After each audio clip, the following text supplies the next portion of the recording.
శ్రీ గణేశాయ నమః. శారదా గురుభ్యో నమః. ఈటీవీ లైఫ్ ఆధ్యాత్మిక ఛానల్ ప్రేక్షకులకు శుభోదయం. శ్రీరస్తు కార్యక్రమానికి శుభస్వాగతం. కార్యక్రమంలో శుభతిథి అంశంలో నేటి తిథి వార నక్షత్ర యోగకరణాది పంచాంగ వివరాలు చూద్దాం. ఆంగ్ల తేదీ 5వ తేదీ 9వ నెల 2024 సంవత్సరం గురువారం. స్వస్తిశ్రీ చాంద్రమాన శ్రీ క్రోధినామ సంవత్సరం, దక్షిణాయనం, వర్ష ఋతువు, భాద్రపద మాసం, శుక్లపక్షం, విధియ తిథి ఉదయం 9:50 వరకు, తదుపరి తదియ. హస్త నక్షత్రం పూర్తిగా ఉన్నది. శుభం యోగం రాత్రి 9:06 వరకు, తదుపరి శుక్లయోగం. కౌలవకరణం ఉదయం 9:50 వరకు, తదుపరి తైతుల కరణం. వర్జ్యం మధ్యాహ్నం 2:36 నుండి 4:23 వరకు. దుర్ముహూర్తం ఉదయం 10:09 నుండి 10:53 వరకు. తిరిగి దుర్ముహూర్తం మధ్యాహ్నం 3:02 నుండి 3:53 వరకు. అమృత ఘడియలు రాత్రి 1:15 నుండి తెల్లవారుజామున 3:01 వరకు. ఇక నేటి రాహుకాలం మధ్యాహ్నం 1:30 నుండి 3 గంటల వరకు. యమగండం ఉదయం 6 గంటల నుండి 7:30 గంటల వరకు. ఈనాటి విశేషం, ఈనాడు బలరామ జయంతి, అలాగే వరాహ జయంతి, అదేవిధంగా గురు పూజోత్సవం అనగా ఉపాధ్యాయ దినోత్సవం కూడా ఈనాడు. సామవేదాన్ని అనుసరించేటటువంటి వారి విధానంలో సామవేద ఉపాకర్మ అని కూడా చెప్పబడుతుంది. ఇక బలరామ జయంతి ఈనాడు. బలరాముడు అనగా కృష్ణుడి యొక్క అగ్రజుడు. పరమాత్మ కారణాంతరముల చేత ప్రజలందరినీ సంరక్షించడం కోసం ఆయన కృష్ణ పరమాత్మ భగవద్గీతలో చెప్పినట్లుగా యథా యథా హి ధర్మస్య గ్లానిర్భవత భారత అభ్యుత్థానమ ధర్మస్య తదాత్మానం సృజామ్యహమని, ఎప్పుడెప్పుడు ధర్మానికి హాని ఏర్పడుతుందో అప్పుడప్పుడు పరమాత్మ ఆ వైకుంఠం నుండి ఆయన దిగి వస్తాడు. అదేవిధంగా పరమాత్మ అజాయమానో బహుదా విజాయతే అని పుట్టవలసినటువంటి అవసరం లేనటువంటి పరమాత్మ ఆయన పుట్టి గర్భ నరకాన్ని కూడా అనుభవించి ఈ ప్రపంచాన్ని మొత్తాన్ని ఆయన ఉద్ధరించాడు. 10 పర్యాయాలు అవతారమని భాగవతంలో చెప్పబడుతుంది. 21 అవతారాలని, అష్టోత్తర శత అవతారాలని ఇలా చెప్పబడుతున్నాయి. అయితే పరిపూర్ణమైనటువంటి అవతారాల్లో పరమాత్మ వచ్చినప్పుడు ఆయనతో పాటు ఆయన పరివారం కూడా వస్తుంది. ఉదాహరణకి రాముడిగా విష్ణుమూర్తి వచ్చినప్పుడు ఆదిశేషుడు లక్ష్మణుడిగా, శంఖచక్రాలు భరతశత్రుఘ్నులుగా వచ్చినట్టుగా మనకి రామాయణంలో వాల్మీకులు వారు చెప్తారు. అలాగే కృష్ణావతారంలో కృష్ణుడిగా పరమాత్మ వస్తే ఆయనతో పాటు శేషుడు బలరాముడిగా వచ్చాడు అని మనకి పురాణం ద్వారా, భాగవతం ద్వారా అవగతమవుతున్నటువంటి విశేషం ఇది. ఈ బలరాముడి యొక్క స్మరణ ద్వారా బలరాముడికి సంబంధించినటువంటి స్తోత్రపారాయణ చేయటం వల్ల పశు సంపద వృద్ధి చెందుతుంది అని, ముఖ్యంగా ఎవరైతే వ్యవసాయదారులు ఉంటారో వారు ఈ బలరామ జయంతి నాడు నాగలికి పూజ చేయటం కూడా మనకి ఔత్రాహిక సంప్రదాయంలో మనకి ప్రత్యేకంగా కనబడుతూ ఉంటుంది. అట్లాగే ఈనాడు వరాహ జయంతి కూడా. భూ సంబంధమైనటువంటి ఇబ్బందులు ఉన్నటువంటి వారు, అట్లాగే భూ వివాదాలు ఉన్నటువంటి వారు ఈ వరాహ జయంతి నాడు భూవరాహ స్తోత్ర పారాయణ చేయటం. కొన్ని చోట్ల ఈ వరాహస్వామి, భూవరాహస్వామి ఆలయాలు కూడా ఉన్నాయి. ముఖ్యంగా ఇప్పటికీ మనం తిరుమల యాత్రకు వెళ్ళినప్పుడు తిరుమలలో స్వామివారి దర్శనానికంటే ముందు వరాహస్వామిని దర్శనం చేసిన తర్వాతే స్వామి దర్శనం చేస్తే పరిపూర్ణమైన ఫలమని వెంకటాచల మహత్యంలో చెప్పబడుతుంది. ఆ విధంగా వరాహస్వామి క్షేత్రాలు ఉన్న చోట, ఆ దేవాలయం ఉన్న చోట వరాహస్వామి దర్శనం చేయడం కూడా ఈనాడు చాలా విశేషమని, ఈ స్తోత్రపారాయణ వల్ల, వరాహ దర్శనం వల్ల భూ సంబంధమైనటువంటి వివాదాలు, ఇబ్బందులు అన్నీ తొలగిపోతాయి. ఇక ఉపాధ్యాయ దినోత్సవం ఈనాడు. సంప్రదాయంలో ఉపాధ్యాయులకు చాలా ప్రత్యేకమైనటువంటి పాత్ర ఉంటుంది. A teacher is a second parent అని మనకి పెద్దలు చెప్తూ ఉంటారు. అటువంటి ఉపాధ్యాయులను గౌరవించడానికి ఏర్పడినటువంటి పర్వం ఇది. దీని ప్రాశస్త్యం అందరికీ తెలిసిందే. కాబట్టి మనందరికీ విద్యాబుద్ధులు నేర్పేటటువంటి ఆ ఉపాధ్యాయులను కూడా మనం ఈనాడు గౌరవించి గురువులుగా వారిని పూజించి గురుకటాక్షానికి కూడా అందరం పాత్రలవుదాం. నారాయణ నామస్మరణ పురస్సరంగా స్వస్తి.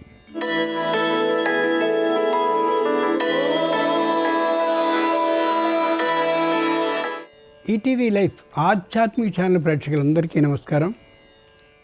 శ్రీరస్తు కార్యక్రమంలో గ్రహయోగం అంశానికి స్వాగతం. ఈనాటి గ్రహయోగం అంశంలో మేషాది ద్వాదశ రాశుల వారికి కలిగే శుభ అశుభ ఫలితాల్ని, అవసరమైన సందర్భాల్లో ప్రత్యామ్నాయ మార్గాల్ని తెలుసుకుంటారు. అంతేకాక ఈరోజు ఏ రాశి వారికి ఏ దిక్ ప్రయాణం అనుకూలమో, ఈరోజు గురు పూజ ఉత్సవం కాబట్టి గురువులైనటువంటి ఏ మహానుభావులైన వ్యాసాది మహర్షులు ఉన్నారో, హయగ్రీవాది దేవతలు ఉన్నారో వారందరి అనుగ్రహం కలగడానికి ఏ ఏ ఆచరణ విధానాలు, అర్చనల ద్వారా ఉన్నాయో ఆ విశేషాల్ని ఏ రంగు దుస్తుల్ని ఏ రాశి వారు ధరించినట్టయితే సకల కార్యాలు నిర్విఘ్నంగా పరిపూర్ణమవుతాయో ఆ విశేషాలని, వాటితో పాటు ఏ సంఖ్య ఏ రాశి వారికి అదృష్ట సంఖ్యగా పరిణమించబోతోందో ఆ విశేషాలని క్రమంగా తెలుసుకుంటారు. నేటి విశేషం: ఈరోజు సెప్టెంబర్ 5 డాక్టర్ సర్వేపల్లి రాధాకృష్ణన్ గారి జయంతి. 1962వ సంవత్సరం నుండి గురు పూజోత్సవంగా నిర్వహించుకుంటున్నాం. ఇంతేకాక ఈరోజు బలరామ జయంతి, వరాహ జయంతి కూడా. ఇక నేటి గ్రహస్థితిని, దాని ముందు పంచాంగాన్ని పరిశీలించుద్దాం. ఈరోజు శుద్ధ ద్వితీయ అంటే విదియ ఉదయం 9:50 వరకు, తదుపరి తృతీయ అంటే తదియ. ఈరోజు గురువారం, నక్షత్రం ఉత్తర. ఇక నేటి గ్రహస్థితిని పరిశీలించి చూస్తే వృషభంలో గురువు, మిథునంలో కుజుడు, సింహంలో రవి బుధులు, కన్యలో చంద్ర శుక్ర కేతువులు, కుంభంలో వక్రీకరించిన శని, మీనంలో రాహువు ఉన్నారు. ఈ గ్రహస్థితి ఆధారంగా ద్వాదశ రాశుల వారి ఫలితాలని క్రమంగా పరిశీలించి చూద్దాం. ముందుగా మేషరాశి.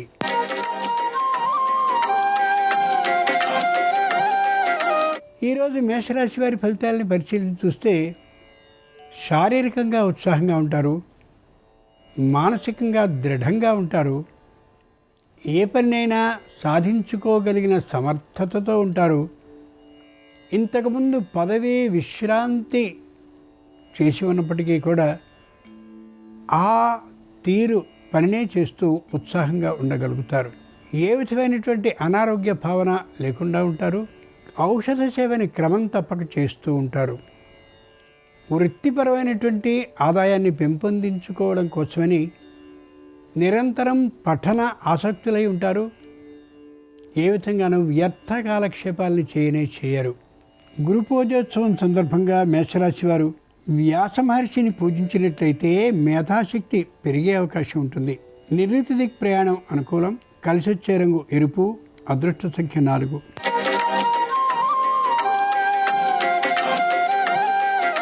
ఈరోజు వృషభ రాశి వారి ఫలితాలని పరిశీలించి చూస్తే ఏ విధమైనటువంటి వాద వివాదాల్లోనూ తలదూర్చరు.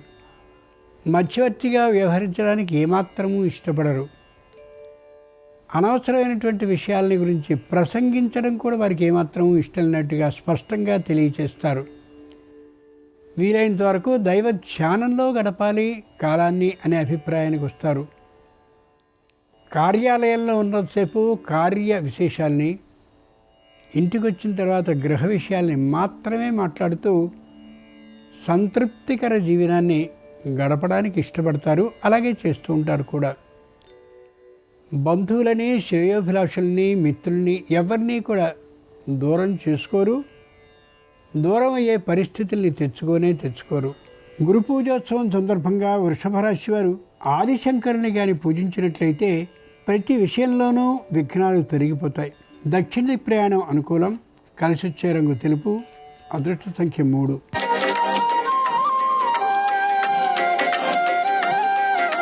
ఈరోజు మిథున రాశి వారి ఫలితాలను పరిశీలించి చూస్తే వాహనాల్లో ప్రయాణించేటువంటి సందర్భాల్లో మాత్రం జాగ్రత్తని పాటించడం తప్పనిసరి.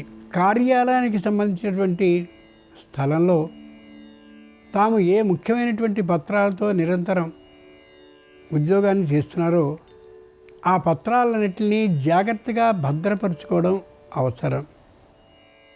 వీరి శైలి, ప్రవర్తన, నిదానం ఇన్నిటికీ ఆకర్షింపబడ్డ జనం కొందరైతే ఈర్ష్య, ద్వేషాలతో ఉండే ఆలోచన కూడా కొందరికి ఉండొచ్చు. జాగ్రత్తగా ఉండడం తప్పనిసరి. ఆర్థికమైనటువంటి వ్యవహారాల్లో మరింత జాగ్రత్తని వహించడం అవసరం. కుటుంబంలో ఏ విధమైన పొరపత్యాలు ఉండే అవకాశం లేనేలేదు. కానీ నేనంటే నేననే అహంకార భావం మాత్రం కనిపించే అవకాశం ఉంది ఒకళ్ళు. ఆ కారణంగా ఆ విషయం గురించిన జాగ్రత్తని పాటించడం తప్పనిసరి. గురు పూజోత్సవం సందర్భంగా మిథున రాశి వారు రాఘవేంద్ర స్వామి వారిని పూజించినట్లయితే సమస్య నివారణ అవుతుంది. తూర్పు దిక్ ప్రయాణం అనుకూలం. కలిసొచ్చే రంగు నలుపు. అదృష్ట సంఖ్య 2.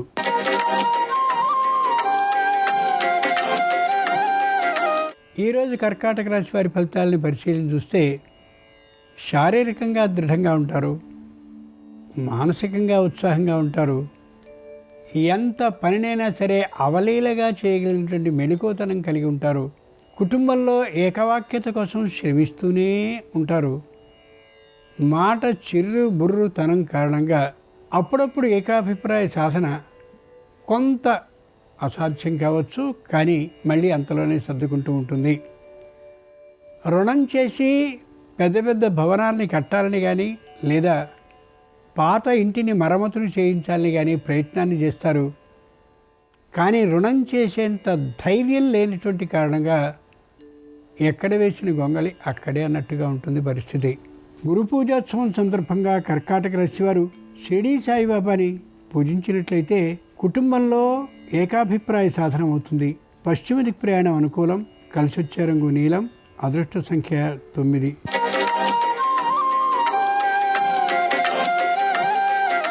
ఈరోజు సింహరాశి వారి ఫలితాలని పరిశీలించి చూస్తే మానసికంగా ఉత్సాహంగా ఉంటారు. ఆధ్యాత్మికమైనటువంటి ఆ మార్గంలో కొత్తమైనటువంటి ప్రణాళికల్ని ఏర్పాటు చేసి పూజలు, పురస్కారాలు, యాగాలు, హోమాలు, యజ్ఞాలు మొదలైనవి చేస్తూ చేతి నిండుగా పని కలిగి ఉంటారు. 10 మందికి ఇప్పిస్తారు, 10 మంది నుండి తీసుకోవడం కూడా చేస్తారు. చక్కనైనటువంటి వాతావరణంలో కుటుంబాన్ని ఉంచుకోగలుగుతారు. సంతానం దూర ప్రాంతాల్లో ఉద్యోగాన్ని చేస్తుంటే శుభకార్యాల కోసం వారిని కూడా అంత దూరం నుండి రప్పించడానికి ఏమాత్రము వ్యయ ప్రయాసలు అని అనుకోరు. సంఘంలో తనకున్నటువంటి కీర్తి ప్రతిష్టల కారణంగా బాగా ఎదుగుతారు. అందరి తలలో ఒక నాలుకల. గురు పూజోత్సవం సందర్భంగా సింహరాశి వారు హయగ్రీవుణ్ణి పూజించినట్లయితే వివాదాలు పరిష్కరింపబడతాయి, మనశ్శాంతి కలుగుతుంది. వాయవ్య దిక్ ప్రయాణం అనుకూలం. కలిసొచ్చే రంగు పసుపచ్చన. అదృష్ట సంఖ్య 1.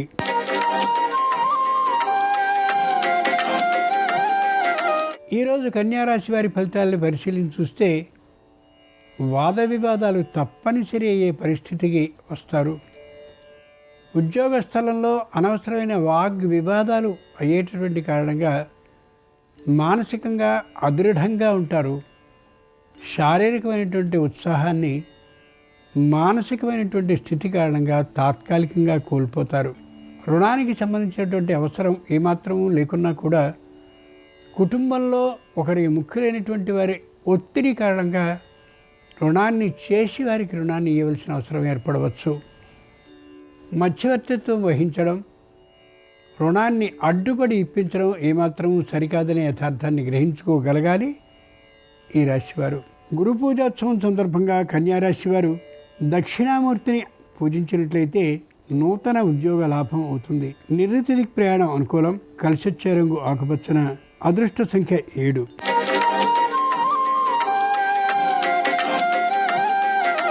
ఈరోజు తులారాశి వారి ఫలితాలని పరిశీలించి చూస్తే మానసికంగా నిరుత్సాహంగా ఉంటారు. జీవితంలో చిన్న పొరపాటు చేసి తాత్కాలికమైనటువంటి అశాంతికి గురయ్యానేటువంటి ఆలోచనల్లోనికి వస్తూ ఉంటారు. తల్లిదండ్రుల్లో ఒకరికి తాత్కాలికంగా కలిగే అనారోగ్యం కారణంగా మరింత కుంగే అవకాశం ఉంది. తాను చేస్తున్నటువంటి ఉద్యోగంలో కూడా అంత సంతృప్తికరమైనటువంటి భావన లేనటువంటి కారణంగా ఉద్యోగాన్ని మారాలని అనిపించకపోవచ్చునేమో, కానీ మారితే బాగుండునేమో అనే ఊహ మాత్రం రాకుండా ఉండదు. చేస్తున్నటువంటి వృత్తి అనుకూలంగానే ఉంటుంది. వ్యాపారంలో పెద్దగా ఆదాయం రాకపోవచ్చు. వ్యాపారంలో లాభం రాకపోవడానికి కారణం అనుభవ రాహిత్యం, అంతేకాక పట్టించుకునే సమయం లేకపోవడం కూడా కావచ్చు. గురు పూజోత్సవం సందర్భంగా తులారాశి వారు జగద్గురు అయినటువంటి కృష్ణుణ్ణి పూజించినట్లయితే సంపూర్ణ మనశ్శాంతి అవుతుంది. ఈశాన్య దిక్ ప్రయాణం అనుకూలం. కలిసొచ్చే రంగు పసుపచ్చన. అదృష్ట సంఖ్య 6.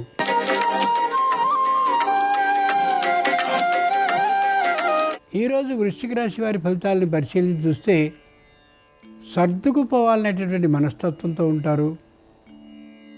ప్రారంభించినటువంటి వ్యాపారం లేదా సంస్థ లేదా ఉద్యోగం మరింత పైకి ఎదిగేందుకు కావాల్సినటువంటి ఆ ప్రయత్నాల్లో ఉంటారు. భూముల్ని కొనడం, అమ్మడం అనే చిన్న వ్యాపారాన్ని ప్రారంభించి దాన్ని పెద్ద చేయడం కోసమని కార్యాలయం నుంచి వచ్చిన దగ్గర నుండి అదే వేట మీద వెడుతూ ఉండేటువంటి కారణంగా శారీరకమైన శ్రమకి విశేషంగా గురి అయ్యే అవకాశం కనిపిస్తుంది.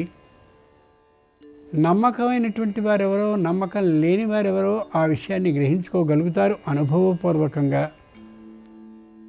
ఎక్కడా కూడా అధర్మబద్ధమైనటువంటి ఆదాయం కోసం ప్రయత్నాన్ని చేయరు.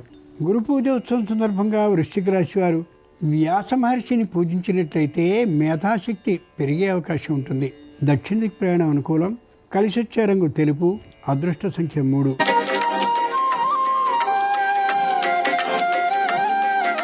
ఈరోజు ధనురాశి వారి ఫలితాలని పరిశీలించి చూస్తే మానసికంగా దృఢంగా ఉంటారు. తాము చేస్తున్నదే నిజమైనటువంటి తీరులో ఉంటారు. ఆలోచనలో వాద వివాదాలు చేసినప్పుడు కూడా తనది ఏమాత్రము తప్పు కాదనే తీరులోనే గట్టిగా దృఢంగా ప్రసంగిస్తూ కనిపిస్తారు. కుటుంబంలో అందరికంటే తాను వేరుగా ఉన్నట్టు, తానే ఒక్కడుగా ఉన్నట్టు భావన చేస్తారు. ఏకాభిప్రాయ సాధన అనేది అసాధ్యంగా అనిపించే స్థితిలో కుటుంబాన్ని ఉంచుతారు. దూర ప్రయాణాలను చేస్తూ ఉంటారు. వాహన ప్రయాణం చేసేటువంటి సందర్భంలో వాహనానికి తనకి కూడా ఏ విధమైన ఇబ్బంది కలగకుండా ఉండేలా ఆ నడపడం, స్థితిగతుల్ని ఉంచుకోవడం అవసరం. గురు పూజోత్సవం సందర్భంగా ధనురాశి వారు ఆదిశంకరుని కానీ పూజించినట్లయితే ప్రతి విషయంలోనూ విఘ్నాలు తొలగిపోతాయి. తూర్పు దిక్ ప్రయాణం అనుకూలం. కలిసొచ్చే రంగు ఎరుపు. అదృష్ట సంఖ్య 2.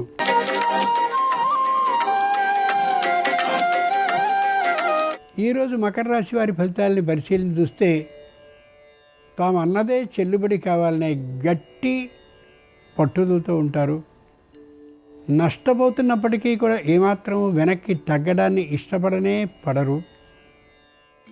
ఎవరినైనా సరే ఎంత మాట అయినా మాట్లాడడానికి ఏమాత్రము వెనుకాడరు. దంపతుల్లో ఒకరికి తాత్కాలికమైనటువంటి అనారోగ్యం కొద్ది పై స్థాయిలో వచ్చినటువంటి కారణంగా వైద్య పరీక్షలు తప్పనిసరి కావచ్చు. అంతేకాక 2-3 రోజుల పాటు వైద్యాలయంలో ఉండవలసి వచ్చినా ఆశ్చర్యపడవలసిన అవసరం లేదు.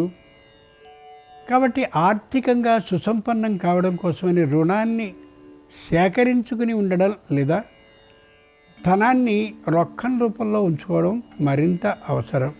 గురు పూజోత్సవం సందర్భంగా మకర రాశి వారు రాఘవేంద్ర స్వామి వారిని పూజించినట్లయితే సమస్య నివారణ అవుతుంది. వాయవ్యదిక్ ప్రయాణం అనుకూలం. కలిసొచ్చే రంగు నలుపు. అదృష్ట సంఖ్య 8.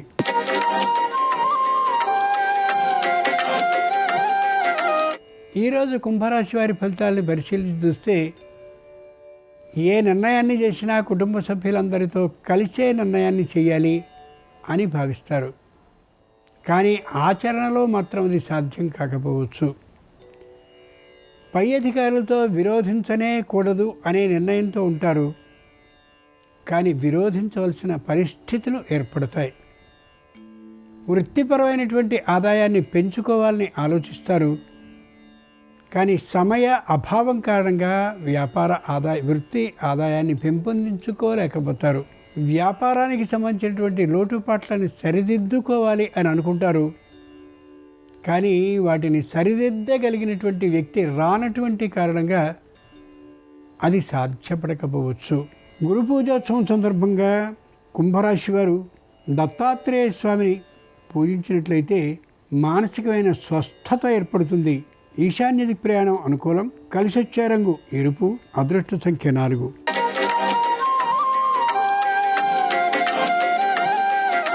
ఈరోజు మీనరాశి వారి ఫలితాలని పరిశీలించి చూస్తే పెద్దదైనటువంటి కొండకి తాడుగట్టి లాగుతున్నటువంటి కారణంగా ఆలోచన మొత్తం దాని మీదే ఉంటూ ఉండొచ్చు. ముందు నాటికి మాత్రం విజయం లభించిన ఈ లోపల మాత్రం ధనం మంచినీటిలా ఖర్చు అయిపోతూ ఉండే కారణంగా కుటుంబంలో తాత్కాలిక వ్యతిరేకతాభావం గోచరించవచ్చు. సంతానానికి సంబంధించినటువంటి విద్య, పాలన, పోషణ అనేటటువంటి వీటికి మరింతగా సొమ్ము ఖర్చు అవుతూ ఉండొచ్చు. ఆ కారణంగా సంపాదించిన సంపాదనకు మించి వ్యయం జరిగే అవకాశం అనిపిస్తోంది.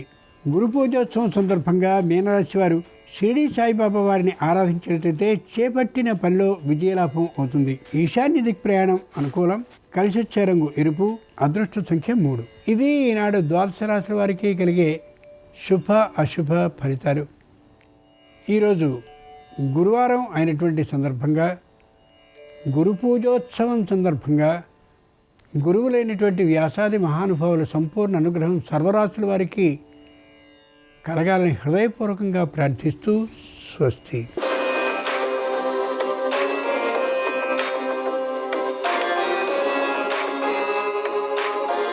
నమస్కారం. తొందరగా బంగారం కొనుక్కునే యోగం రావటానికి, గృహంలో బంగారం స్థిరంగా ఉండటానికి, మీరు పోగొట్టుకున్నటువంటి ధనం, బంగారం అతి త్వరలో తిరిగి అందిపుచ్చుకోవటానికి ఎలాంటి ప్రత్యేకమైన పరిహారాలు పాటించాలో నేటి పరిహారాలు, పరిష్కారాలు అనే అంశంలో పరిశీలిద్దాం. ప్రధానంగా ఈరోజు వరాహ జయంతి. వరాహ జయంతి సందర్భంగా తొందరలోనే భూలాభాన్ని, గృహలాభాన్ని సిద్ధింపజేసుకోవటానికి మీ గృహంలో శ్రీమన్నారాయణమూర్తి వరాహ రూపంలో భూమిని ఉద్ధరిస్తున్నటువంటి చిత్రపటాన్ని పూజా మందిరంలో ఏర్పాటు చేసుకొని, ఆ చిత్రపటానికి గంధం బొట్లు, కుంకుమ బొట్లు అలంకరించి వరాహస్వామి చిత్రపటం దగ్గర దీపాన్ని వెలిగించాలి.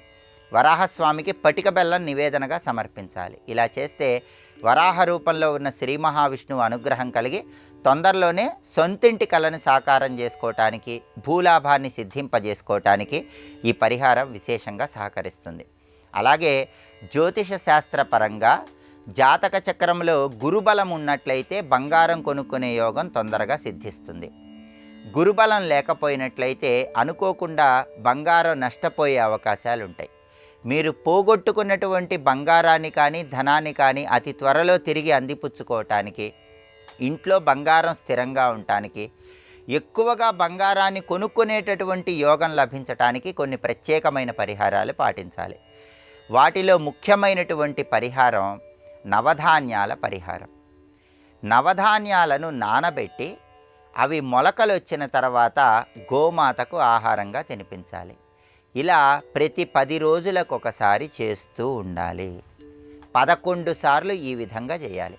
11 సార్లు ప్రతి 10 రోజులకు ఒకసారి గోమాతకి మొలకలు వచ్చినటువంటి నవధాన్యాలు ఆహారంగా తినిపిస్తూ ఉన్నట్లయితే సకల దేవతా స్వరూపమైన గోమాత అనుగ్రహం వల్ల పోగొట్టుకున్న ధనము, బంగారము తొందరగా లభించడానికి ఈ పరిహారం విశేషంగా సహకరిస్తుంది. అలాగే దీపారాధనలలో విప్ప నూనె దీపారాధన అనేది బంగారాన్ని అనుగ్రహింపజేస్తుంది. విప్ప నూనె లక్ష్మీదేవికి, కుబేరుడికి ఇద్దరికీ ప్రీతిపాత్రమైనది. కాబట్టి ప్రతిరోజు సాయంత్రం పూట మీ ఇంటి గుమ్మానికి 2 వైపులా విప్ప నూనెతో దీపారాధన చేయటం, అలాగే మీ పూజా మందిరంలో కూడా ప్రతిరోజు విప్ప నూనెతో దీపారాధన చేయటం, ఇలా 41 రోజుల పాటు ఈ విప్ప నూనె దీపాన్ని వెలిగించటం ద్వారా మీరు పోగొట్టుకున్నటువంటి ధనాన్ని, బంగారాన్ని సిద్ధింపజేసుకోవటానికి ఈ విప్ప నూనె దీపం విశేషంగా సహకరిస్తుంది. అలాగే జీడి పిక్కలకు ధనాన్ని ఆకర్షించే శక్తి, బంగారాన్ని ఆకర్షించే శక్తి ఉంటుందని పరిహార శాస్త్రంలో చెప్పారు. అందువల్ల 4 జీడి పిక్కలు, 4 నిమ్మకాయలు తీసుకొని వాటిని దారంతో గుచ్చి ఇంటి ముందు మేకుకు తగిలించుకోవటం ద్వారా మీరు ధనం పోగొట్టుకున్నా, బంగారం పోగొట్టుకున్నా అతి త్వరలో అది మీకు తిరిగి రావటానికి ఈ పరిహారం విశేషంగా సహకరిస్తుంది. అలాగే గృహంలో శివపార్వతుల కళ్యాణం జరిగినటువంటి చిత్రపటాన్ని ఏర్పాటు చేసుకొని ప్రతిరోజు కార్యనిమిత్తమై మీరు బయటికి వెళ్ళేటప్పుడు ఆ చిత్రపటానికి నమస్కారం చేసుకొని వెళ్ళండి. శివపార్వతుల అనుగ్రహానికి పాత్రులై ధనపరంగా, బంగారం పరంగా విశేషమైన ప్రయోజనాలు కలుగుతాయి. గృహంలో బంగారం స్థిరంగా ఉండటానికి ఆస్కారం ఎంతగానో ఉంటుంది. అలాగే ఎప్పుడైనా సరే బంగారాన్ని కొనుక్కోవాలంటే బుధ, గురు, శుక్రవారాల్లో కొనుక్కుంటే ఉత్తమ ఫలితాలు కలుగుతాయి. శనివారం రోజు బంగారం కొనకూడదు. అలాగే బంగారం అనేటటువంటిది రెట్టింపు కావాలంటే ఎప్పుడైనా సరే ఒక అరటి చెట్టు ఆకులో కొద్దిగా బంగారాన్ని ఉంచి దాన్ని బాదం చెట్టు దగ్గర ఉంచి అక్కడ లక్ష్మీనారాయణల చిత్రపటాన్ని ఉంచి చిత్రపటం దగ్గర దీపం పెట్టి లక్ష్మీనారాయణల చిత్రపటానికి బాదం చెట్టు కింద పూజ చేయండి. ఇది మీ సంపత్తార ఉన్న రోజు చేస్తే ఉత్తమ ఫలితాలు కలుగుతాయి. అంటే మీ జన్మ నక్షత్రం నుంచి లెక్కబెట్టినప్పుడు వచ్చే రెండో నక్షత్రాన్ని సంపత్తార అంటారు. సంపత్తార ఉన్న రోజు మీరు ఈ ప్రత్యేకమైన పరిహారం పాటించినట్లయితే బంగారం అనేది ఇంట్లో స్థిరంగా ఉండటానికి, పోగొట్టుకున్నటువంటి బంగారం కానీ ధనం కానీ తిరిగి అందిపుచ్చుకోవటానికి ఈ పరిహారం విశేషంగా సహకరిస్తుంది. ఈ ప్రత్యేకమైన పరిహారాలు పాటించండి, విశేషమైన శుభ ఫలితాలను సిద్ధింపజేసుకోండి. అలాగే ఆర్థికంగా మంచి సత్ఫలితాలను సిద్ధింపజేసుకోవటానికి, ఆదాయ మార్గాలు పెంపొందింపజేసుకోవటానికి శుక్రవారం సందర్భంగా ఎలాంటి పరిహారాలు పాటించాలో రేపటి పరిహారాలు పరిష్కారాలు అనే అంశంలో పరిశీలిద్దాం. నమస్కారం. ఈ కార్యక్రమాన్ని తిరిగి చూడాలనుకుంటే www.youtube.com/ETV Life Spiritual లో చూడవచ్చు.